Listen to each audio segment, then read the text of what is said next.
Трябва да запържим чесъна, джинджифила и лютата чушка. Тази е от доста силните, да. Може би ви се струва странно кимион в китайска манджа. Не е чак толкова странно. В най-северо-западната част на Китай, ходила ли си там?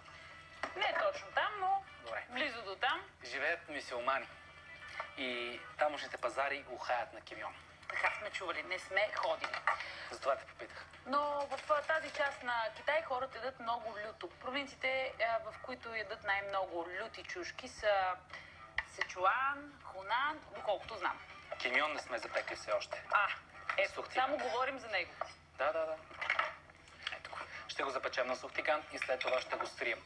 И чак тогава ще започнем да готвим. Знаете, че в приготвянето на китайски манджи най-важна е подготовката. Ето едно циганче за кимиона. Има рязане на много продукти, овкусяване, мариноване. Вярно е, но след това самия процес на готвене трае кратко и за него е нужен един готвач, един лук, който е силно сгорещен.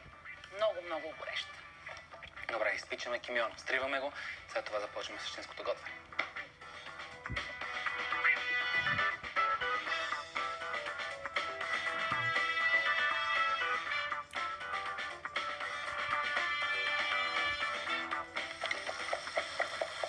Лютата чушка, която е доста агресивна. Колко меко си изказваш. Много добре, трябва да се препотим. За повече разкош, сухо чили. Или стрита люта чушка. Даже и със семките, за да е още по-огнено. Ако видите колко много люти чушки ще се полепят по месото, не знам. Какво не знаеш? Кимион щехме да забравим. Дали биха яли хората от ястието? Аз съм го пробвала. Първо си казах, добре, да ще отстраня лютите чушки, не са чак толкова много. Няма шанс да бъдат отстранени. И месото така се е вкусило с тях, че спасение няма. Но е вкусно. Започва да люти на очите. И винаги може да сложите по-малко, ако пикантната храна не е вашата, но поне щипка две нещо люто трябва да има. Разбъркаме хубаво. Да.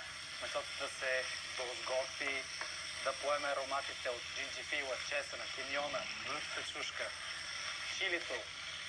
И само след броени секунди ще добавим пресния лук.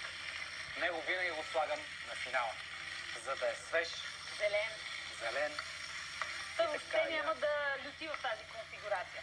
Китай може да пробвате това ястие не само в някой ресторант, но и на улицата. На пазарите, които предлагат най-разнообразна храна. Хайде, машина. Да се лее. Червени чушки, зелен лук, месо, красота. Разбърквам и сме готови да сервираме. Ориз? Разбира се.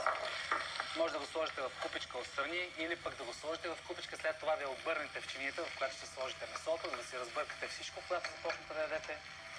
Вариантите са много. Това не ми трябва вече. Китайския ориз е малко по-различен от нашия. Той е лепкав, леко.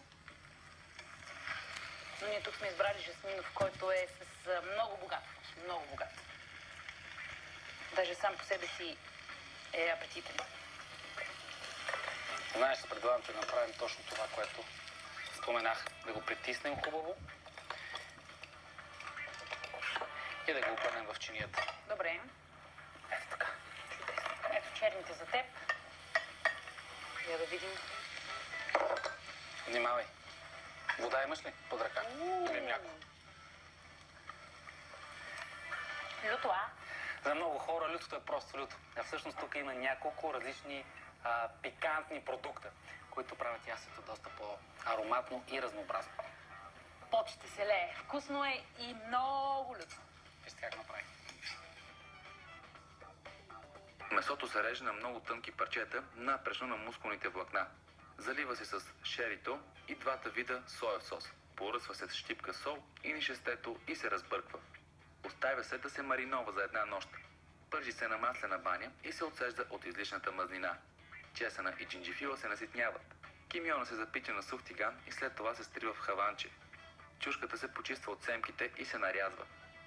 В лок се загряват около 2 супени лъжици олио и се запъжват чесъна, джинджифила, чилито, лютата чушка и кимиона. Добавя се месото, разбърква се и след минута-две се слага нарязания на шайби пресен лук. Разбърква се и се да се дърпа от огъня. Готовото телешко се сервира с варен жасминов ориз.